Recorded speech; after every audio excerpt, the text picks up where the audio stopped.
So Andy has about a half an hour, 40-minute presentation. During that time, if it's okay with you, if you have questions, please feel free to ask during. At the end, we'll also have opportunity for the audience to ask additional questions.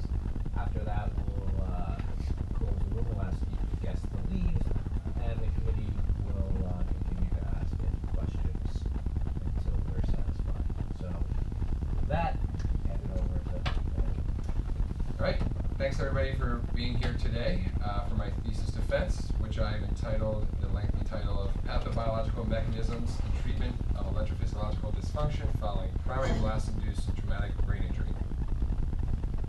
So the talk today is going to surround the subject of traumatic brain injury, or TBI. A TBI is defined as the disruption of brain function as a result of mechanical loading to the head. It's a substantial problem in the United States today, with at least 1.7 million people reporting TBIs annually. It's also a major problem for the U.S. military.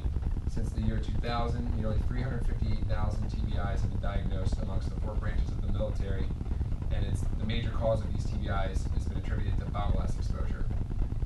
TBI is considered the signature injury of the conflicts in the Middle East and Afghanistan, and its prominence has been explained by the increased use. Oh, sorry, it's not. Didn't move to the next slide. There we go. All right, that helps a little bit.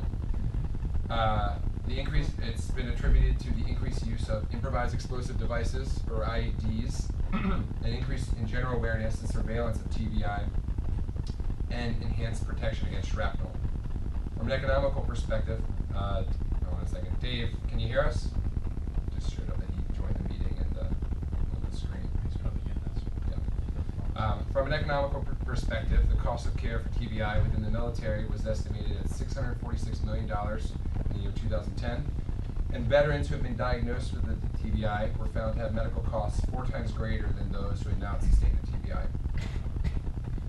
So research into blast-induced TBI, or BTBI, is difficult as the biomechanics associated with BTBI are complex and multiphasic.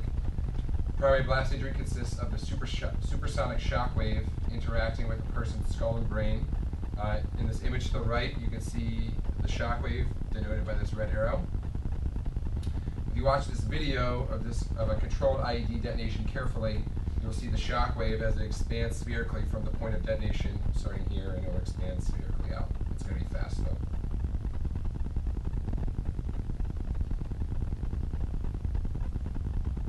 The second phase of blast injury, or secondary blast injury, consists of penetrating injuries, usually caused by shrapnel or other objects ejected from the blast site. Some examples of penetrative objects are seen here.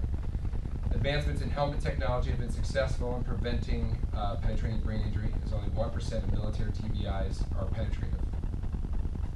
During blast, rapid acceleration and deceleration of the head and/or blunt impact of the head can occur, and this mode of injury is classified as tertiary BTBI.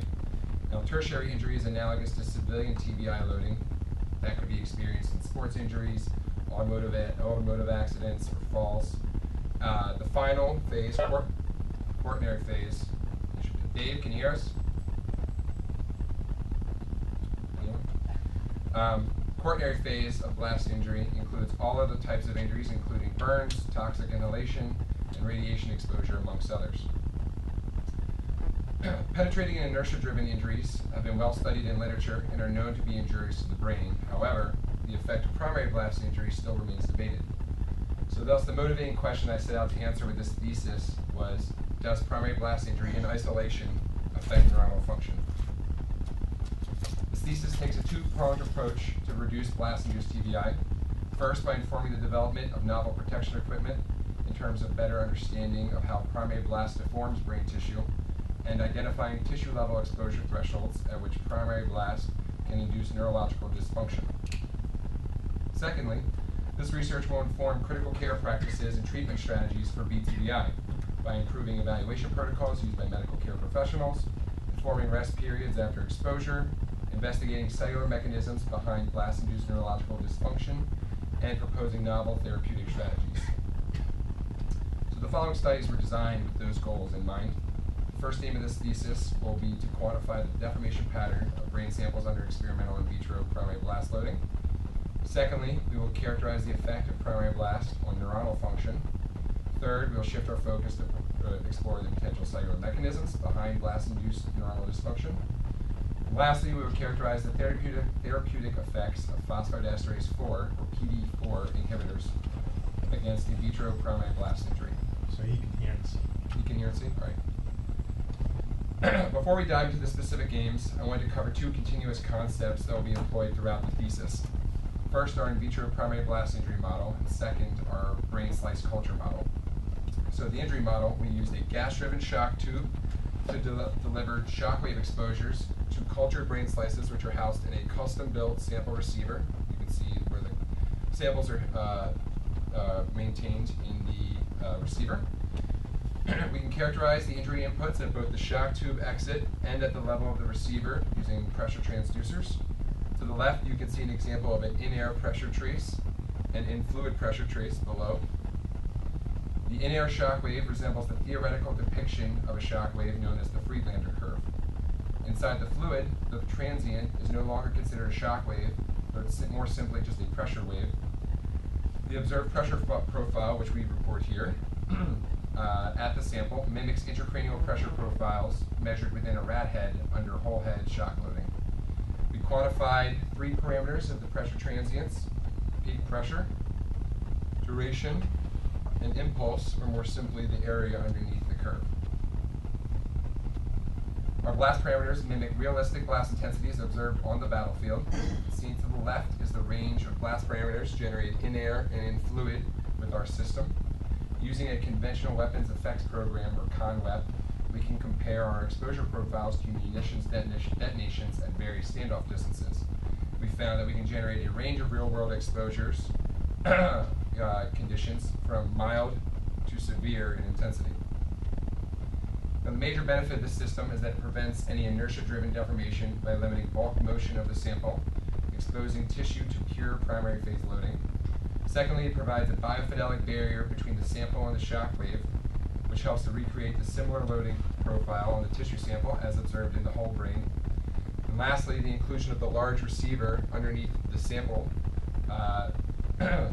large receiver drum underneath the sample prevents any internal wave reflections. So the other common thread of this talk will be our slice culture model.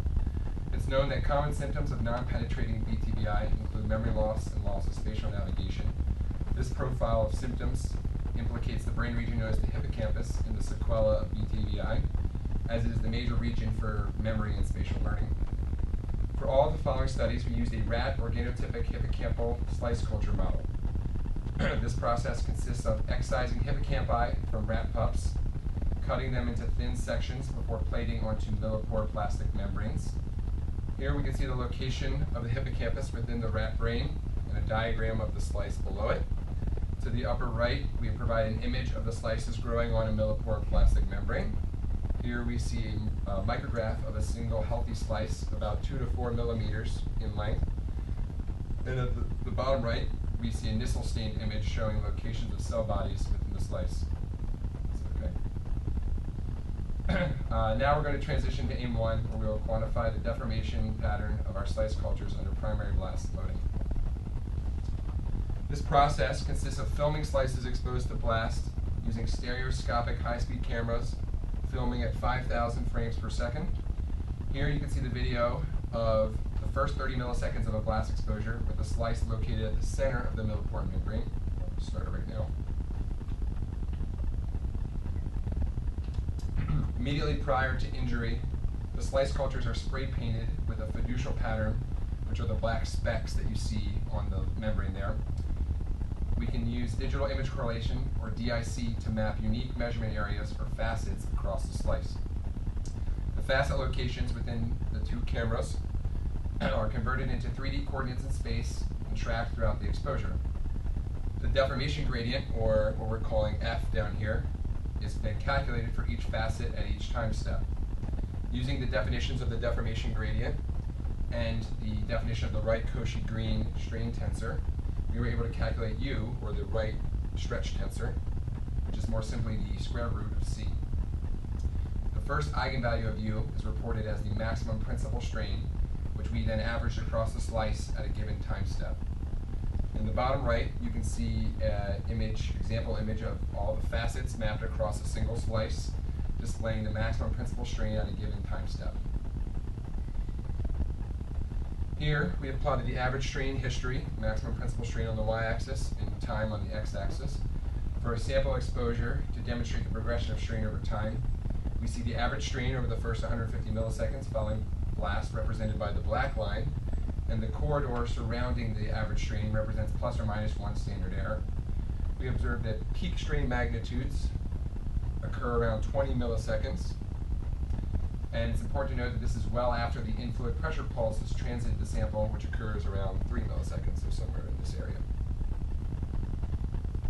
Can I ask a quick, so Yeah, go when ahead. you say percentage of, it's a percentage, that's a percentage before it would tear or something? So it's just a amount of like maximum principal stretch, the percent of on the maximum principal. So it's how strain much it of- can be stretched, but let's say if I go to 100%, does that mean that after that it would rip? Not necessarily, but yeah, it's just a quantitative measure of the amount of stretch. It doesn't necessarily have any threshold attached to it. I guess when you calculate percentage, right, it's, you divide by something, that Right. is the maximum, so the maximum. So it's here- what in this case, strain, I mean, using the strain, it would be over the original length, the amount of the deformed length of the Oh, I original see. length. Okay. And that gives you some sort of point decimal, and we're converting that into a percentage here. So when we quantitatively compare peak strains and peak strain rates induced by each blast level, including levels 1, 2, 3, and 4, we observe that as blast input increases, both induced strains and strain rates significantly increase. However, strains remain relatively low as they do not exceed 9%. Strain rates reach peak magnitudes of 86 reciprocal seconds. When we compare induced strains and rates to their input blast parameters, we found that that strain and rate exhibited strongest correlations with in-fluid pressure and in-air impulse. So to summarize the same, we observed that our in vitro primary blast model induced low strains at high rates with peak strains ranging between 3.7 and 8.2%, and strain rates between 25 and 86 reciprocal seconds. Both strain and rate correlate strongly with in-air and in-fluid peak, or in-air impulse and in-fluid peak pressure. Now, these experimental findings corroborated previous computational simulations of our specific injury model, which predicted strains of less than 8% and strain rates upwards of 80 reciprocal seconds. In the future, different blast loading profiles should be applied to quantify strain resulting from more complex waveforms, as opposed to a single Freelander-like exposure